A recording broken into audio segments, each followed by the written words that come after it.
Those wacky American companies are pumping more and more money into Beijing, Shanghai, and every other Chinese city they can.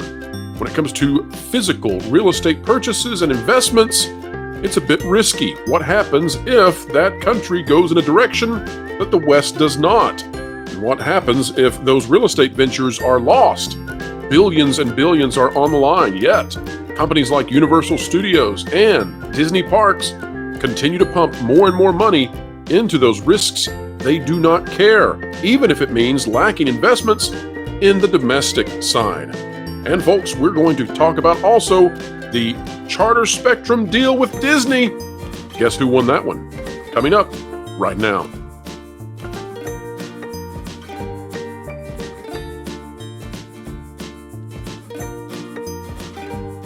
All right, folks, welcome back to another video of excellence here on the WDW Pro channel. Thank you for inviting us onto your screens and into your speakers and sharing your time with us. It is a pleasure and honor as always. Joining us again in honor is Vash Sky returning. And Vash, you have some big things ahead. I believe you and Jonas are launching That Park Place tonight at midnight. Tell us a little bit about it. Tonight at midnight, we are going with a live stream, and we're gonna be hosting it not only with me and Jonas, of course, but also Pro. I think you're gonna be maybe making an appearance there. Yeah, I might come in a little bit later as a guest, but yes, this is a huge thing. Of course, That Park Place, a brand new YouTube channel, doing something I don't think we've ever seen done before, which is to create an entire connective network between all of these different content creators out there to create an entertainment news network that, I know this is shocking, is actually going to report accurate news, right? How about that? Not corporate news. And Vash, you and Jonas are the co-anchors there. Many of us will be contributing, but you guys are in the lead. Absolutely. We're going to be doing a series of videos talking about all things regarding the entertainment industry, including theme parks. It's going to be a lot of fun, and it's your place for all the news that should be fun. Really wonderful, and folks, over 1,000 subscribers already before the first video hits on that channel. And if you'd like to see more about it, go to thatparkplace.com. They'll be covering stuff like what we're about to cover right now. Let's get into it, Vash. We're talking about the fact that these companies, Universal and Disney, are investing vast amounts of money into China, and the disparity is significant. So let's talk about it. This out of Attractions Magazine. Credit goes to Theme Park Wizard for sending me this so I could peruse it. This by Tom Walker. Construction work to begin on Universal Resorts Beijing second phase by 2025. Construction work on the second phase of the Universal Resort Beijing is set to begin by 2025. First opened in 2021, it's become a global destination. The second phase will add around 2.2 square kilometers to the total park area. Good Lord! As a result, the second phase is set to more than double the current size of the 1.8 square kilometer park. Further details of the new areas, attractions, and rides will be revealed at a later date. There are already 37 attractions there. In our journey, not into imagination, but into physical assets inside the Middle Kingdom, we also have this out of In Park Magazine, and it's by IPM News. Shanghai Disney Resort shares preview of upcoming Zootopia expansion. And this is another huge and very expensive expansion. Folks, you can see the level of detail put into it. You can see the level of work put into the facades. It says, Zootopia at Shanghai Disneyland was co-created by hundreds of creatives from across the globe, including a deep collaboration with the filmmakers at Walt Disney Animation Studios. Some of the talent behind the land came to the creative preview stage September 5th, 2023, to share some of the highlights, including the imaginative developments using Disney storytelling and creativity that went into this land, and introducing how the guiding principle behind Shanghai Disneyland of authentically Disney, distinctly Chinese, extends throughout it. One more article before we get into the disparity here. Vash, take a look at this out of WDW News Today. Absolutely. This one by Dylan Kennedy Gray. Look inside World of Frozen at Hong Kong Disneyland. Guests at today's Destination D23 received a special glimpse inside World of Frozen at Hong Kong Disneyland at this morning's presentation. All of the shots are special looks at the land at night, and many of the views are never before released to the public, including this night view of an icy fountain inside the land. Goes on to talk about this huge investment into Hong Kong, which has largely been a failure for that park. Well, the park itself is largely a failure. Vash, when you first came on the channel, this was back on January 1st, you came with quite the video. We talked about Hong Kong Disneyland and how now, on the other side of its parking lot, where once was supposed to be an expansion park for the future, now resides a camp.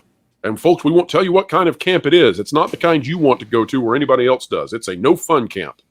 And that is putting it mildly. Oh, yeah. The Chinese parks are dangerous, I think. Yet the American corporations continue to pump tons and tons of funds into them. Vash, why are they taking this risk, and why do they let the domestic parks sort of wither on the vine? Well, I think it's, it's the reason why to get into China in the first place, right? I think the driving force for many executives here in the States was, well, the markets here are pretty tapped out. These are emerging markets here that we have in Asia, so we're going to go ahead and invest our capital expenditures there. Partner up with the government of China, and let's see if we can actually, let's say, I don't know, invest in the key that turns on the engine, kind of thing. I don't know, whatever scripter you want to use at that time. But I think that's what the end goal here was. Now, as we know, that paradigm kind of shifted and changed. Obviously, the things got weird 3 years ago. I think everybody understands that. It got a little weird 3 years ago. So now investing in that region has been like, ooh, I don't know if this is a safe investment or not. But here's the thing. China right now has some pretty dire, let's say, economic headwinds, if you want to call it, in the near future. And, to be clear, I believe 30% of its GDP is actually in real estate alone, which doesn't offer a lot of diversification. And I think that's the thinking here. In this attractions management article, it said a number of times that this was actually being pushed by the government of China itself in order to round out its tourist sector. And I think it's doing that for a variety of reasons. But one is actually it's youth unemployment. Apparently, the last time we got a number from the government of China, that youth unemployment was at 21.3%. It's a large figure. Yeah, and it's a large figure, but my guess would be it's probably larger. I don't trust much that comes out of governments such as that. I trust very little of what comes out of any government. So trust me when I say I don't trust much at all when it comes out of particular types. But Vash, the other thing that we've seen, this is breaking in the last, few days, is that one of the biggest dangers to China's economy is that there has been this massive lithium deposit discovered inside North America along the border of Nevada. Now, lithium, of course, is what is used to make the batteries that go in all of these electric vehicles that seemingly the governments want to push towards. And listen, I'm not against EVs at all, right? I love Tesla vehicles, and I'm not as big a fan of some of the other electric vehicles, but that's neither here nor there. The bottom line is that China was very eager to dominate that particular market. Right. Now that market may not be dominated, never take it away from the U.S. on the ability to squander this, but a massive lithium deposit that is huge and could potentially shake up the entire industry resides now in North America, previously unknown. That would seem to me, although I'm not here to be a geopolitical strategist or tell people what's going to happen, it seems to me that could accelerate China's desire to mess with an island. Folks, how's that for trying to stumble around that? I'd rather do it that way than be John Cena for the day. But they want to mess with an island, and the problem here, Vash, is that if they mess with the island, all bets are off for everything. And you could watch these parks completely go to the Chinese Communist Party. Right. So it's crazy. It's crazy to invest like this. I wouldn't do it myself, but you can see why the government of China would want, let's say, naive investors from the States to do just that. And yeah, like you said, I mean, they could end up seizing these things at any time. But for any reason. Absolutely, and we know that just the economy in China right now is just all over the place. Apparently, across China, more than 20% of apartments are vacant right now. China has many of its cities, including Hong Kong being number one, Beijing being number two, and Shanghai being number three, as cities where the home prices are more expensive than the average income of residents there. You just have a lot of stuff going there right now that I don't know. For me, looking to invest somewhere, I wouldn't necessarily put all my eggs in the China basket. Let's say. I'm telling you, but the corporate America is playing. They're playing craps. They're playing poker. However you want to describe this, they are all in over at Vegas when it comes to dropping big dollars down on chasing this Chinese market. right. I just think the risk outweighs the reward. Now, the reward is incredible, so I get why they want it. If China plays nice, if China modernizes, if China moderates, and if things go well for them, then you're looking at triple, quadruple, keep going the size of the market that they have access to. I get why they want to tap into it. Sure. I just think the loss that your company could incur is so dramatic. It is. I can't, but it is what it is. Universal right there with Disney. Folks out there, will be accused sometimes of being pro-Universal and negative against it. They're doing the same thing. It's the same thing here. They're all in. They're all in, and to be frank about it, they're in by the billions and billions of dollars. You saw right there from Pro how much they are investing in taking a 1.8 square kilometer park and making it, adding 2.2 onto it. Vash, can you imagine if there were expansions here in the U.S. up to the parks that were measured in kilometers and miles? Exactly right. It's insane. It's huge. We're talking about brand new lands over at Shanghai Disneyland and Hong Kong Disneyland, and then over here in the States, just a couple days ago, it's we have potential for our parks, and let's go ahead and throw some blue sky stuff up there. And it's like, there is a disparity here for sure. Right. Let's market ideas, not things we're actually going to do. Let's market ideas. I've got a beach home that I'd like to present to all of you. I'm not going to buy it, but I'd like to present it to you just to let you know if I could and if I would, I might. Vash, there is good news for Disney domestic. The 5-hour wait from people on the East Coast to go see Figment, a new meet and greet. So somebody dressed up as a dinosaur or dragon, and people waited 5 hours to see it. So there you go. That's the kind of improvement you'll get from domestic parks. Well, and now that attraction didn't get redone, but Test Track across the way did. So right. The attraction is 20 years overdue because they destroyed a once great attraction. Well, it's still 20 years overdue. But you got a meet and greet with a dragon. So congrats, everybody. Glad you stood in line for that for 5 hours. Better than a popcorn bucket. But I was there for the popcorn bucket. I saw that line wrapped around the entire park. But Vash, what is going on where the investments in the domestic parks are just pathetic? I mean, Universal, now this is where we deviate, right? Of course. Disney and Universal are no longer the same here. Universal investing massively with Super Nintendo World on the West Coast, investing in Epic Universe on the East Coast, which again features Super Nintendo World. Disney, on the other hand, domestically. Yeah. This is just awful. And I want to give people an idea of how awful we're talking about. At one point, part of this blue sky stuff that never happens, they told us about Disneyland and its expansions that they might go for. And they were great, right? Because Disneyland has very little area to expand into, and looks like they're going to use every inch of it. Right. No mention of it at all. The best you could say for Disneyland is they showed what a future ride vehicle might look like. Yeah. So, exactly. How long can we do this before these parks wither? Yeah, or are they withering? I think they are. I have heard from numerous people that this summer at Walt Disney World was atypical, let's say. And we know bookings are down. We know this because of the heavy advertisement campaigns that we've seen. I remember watching NFL football actually yesterday and seeing, hey, look, big old deal, get 25% off of your vacation stay at Walt Disney World. It's like, wow, I've never seen that before, ever.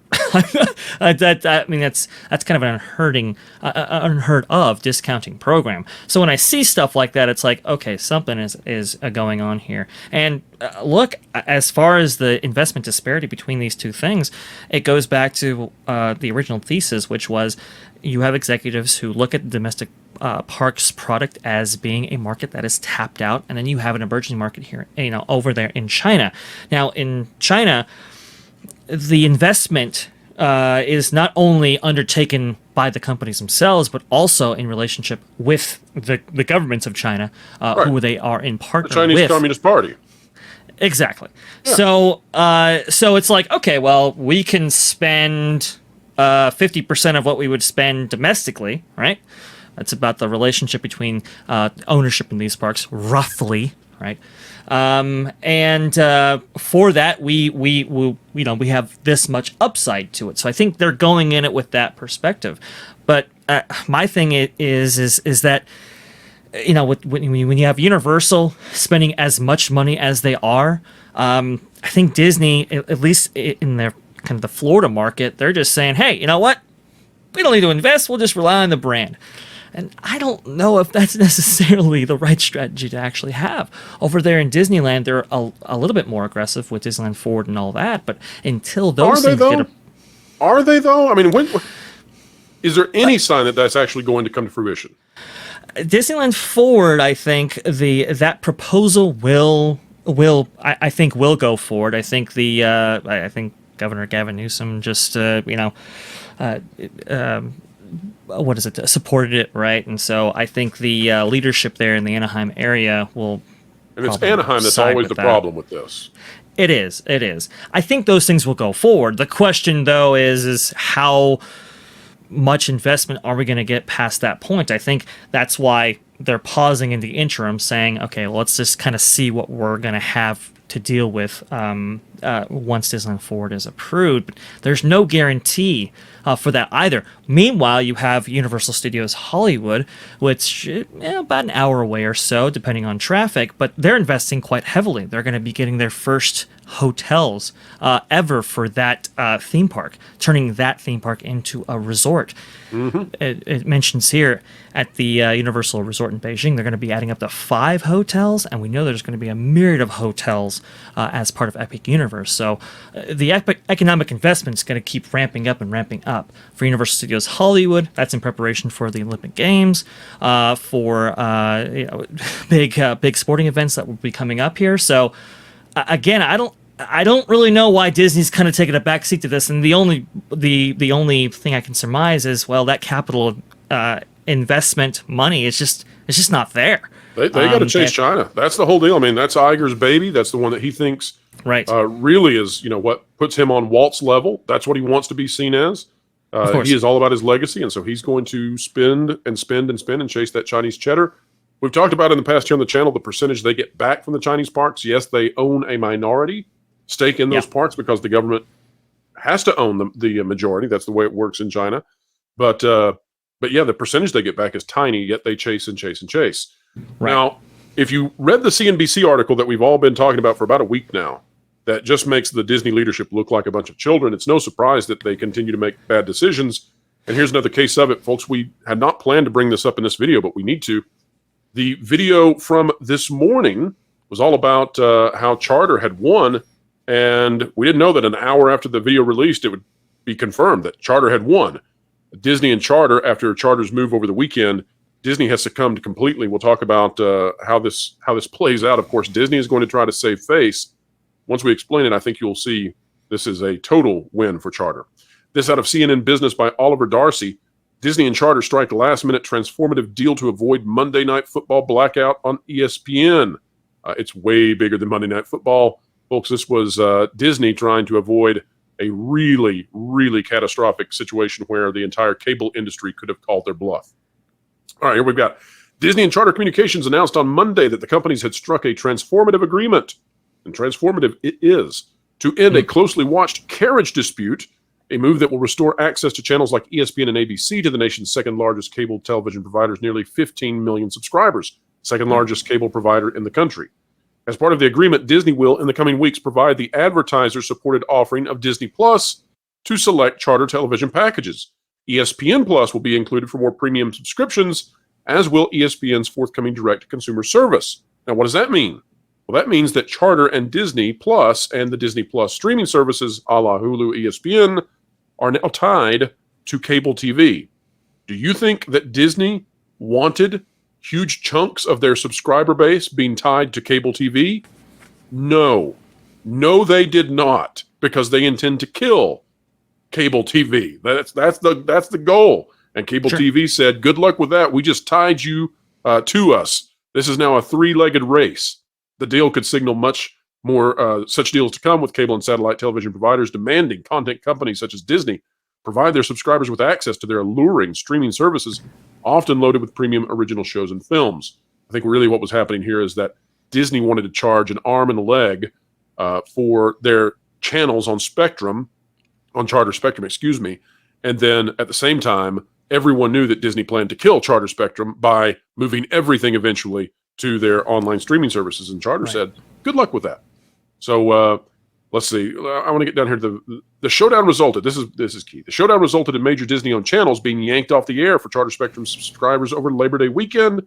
Charter had demanded Disney offer greater bundling flexibility. They got it. Magic Kingdom resisted. Didn't work. Ultimately, Disney agreed to a historic deal offering Charter's subscribers access to services such as Disney Plus. The two companies said in their joint press release that Disney would provide Disney Plus to Charter as part of a wholesale arrangement, but they did not elaborate on the specific terms. But here's the key thing, folks. This is the big one. Look down here. The deal, however, did result in Charter dropping a number of lesser-watched channels from its lineup. Those channels are Baby TV, Disney Junior, Disney XD, Freeform, FXM, FXX, Nat Geo Wild, and Nat Geo Mundo. If you look at the total number of channels that were involved, I dare say this is, well, let me add it. 1, 2, 3, 4, 5, 6, 7, 8. This is half. They eliminated half of Disney's channels off of their cable subscription. That's what they wanted to do. They got rid of half of them, and they got access to their subscribers to automatically get Disney Plus, ESPN Plus, and Hulu, depending on their package level. Vash, total utter win by Charter. The way they did this is they went and they got another streaming partner over the weekend and said, hey, by the way, you want ESPN? Here you go. Enjoy the free trial. We've just secured this for you. And boom, Disney was, at that point, Disney had no leverage. Vash, what do you make of all this? Oh, yeah, absolutely. Charter, I believe they went to, what streaming service did they actually go to? Was it Fubo? Fubo, yeah. Fubo, okay. There's no FOMO with Fubo, baby. No FOMO with Fubo. Well, they just went to them and said, hey, we're going to be offering, Monday Night Football or ESPN premium content on here. And it's like, okay, well, that changes the paradigm even further for sure. Look, I mean, this is interesting because Charter, at least according to their CEO, had apparently gone to Disney with numerous offers of including some of their DTC content onto the linear stations, and Disney all but refused. I mean, they didn't even negotiate terms of any of those things. They just refused flat out. Now, to see them relent so much, this is quite an interesting little thing that just happened here. Absolutely. Once Charter said, hey, we've got ESPN. Sure. What was Disney going to do then? Charter comes out and says, oh, by the way, we're partnering, we're collaborating with Fubo's, and they've got ESPN. So all of our subscribers have ESPN. Now what are you going to do, Disney? It was like, well, all power is gone at that point. And the amazing thing about this is, get ready for round two, because do you think that Comcast just learned from this? You better believe they did. Oh, yeah. You better believe that all these cable companies now are going to say, hey, Disney, you wanted to kill us? Screw that. We're tying ourselves to you. So good luck with killing us. And that is the plan going forward. I believe as cable, I think, will move to internet providing. So they'll become essentially ISPs, but then also they'll provide their own streaming platform that is then bundled with these other platforms as well. Correct. Netflix, big enough that I don't think they'll be included in this, but Disney and these other platforms, they're going to get tied to the cable companies. And this was round one in the race to survive by cable, and Charter just landed the blow against Disney. Yeah. What a deal. What a deal. It is amazing and so interesting that it came out just about an hour or 2 hours after we reported on originally. Vash, final thoughts on all of this? Disney would have loved to have exclusively provided ESPN or directly provided Monday Night Football this game here coming up. I mean, the ratings for I think the kickoff, the with the Sunday Night Football crew on Thursday night was a ratings bonanza. I mean, really, really high ratings. I believe it was like 25% higher than the previous year. It was just crazy, just very, very high. So, and then with Aaron Rodgers having been, plucked by the New York Jets, facing off with the Buffalo Bills, who were a Super Bowl contender last year, that would have been huge and would have moved the needle in that direction. But now Charter gets their way. This was an interesting, fascinating little take here, and I think you are absolutely correct. Other telecommunications companies or providers here, they're going to be putting the screws at Disney for sure. Disney was losing allegedly $4 million a day, and ratings for ESPN had dropped significantly. They had no choice. I believe they made a bad decision here. And these cable companies are going to call Disney's bluff and say, you wanted to kill us. You needed more time to kill us. You were going to soak us until you killed us. Guess what? No more. So it's interesting to watch. Cable will eventually go the way of the dodo, but these cable companies are going to find a way to not be blockbustered. One thing that is a blockbuster, though, is the forthcoming That Park Place YouTube channel. Vash, I can't wait to see you and Jonas over there, along with many of our favorite friends. Folks, subscribe over there to That Park Place and help us out on this channel as well. Click that like button, share, subscribe. When you click it, you stick it to the algorithms. It's the notification bell. The conversation has come to a close, but the commentary begins.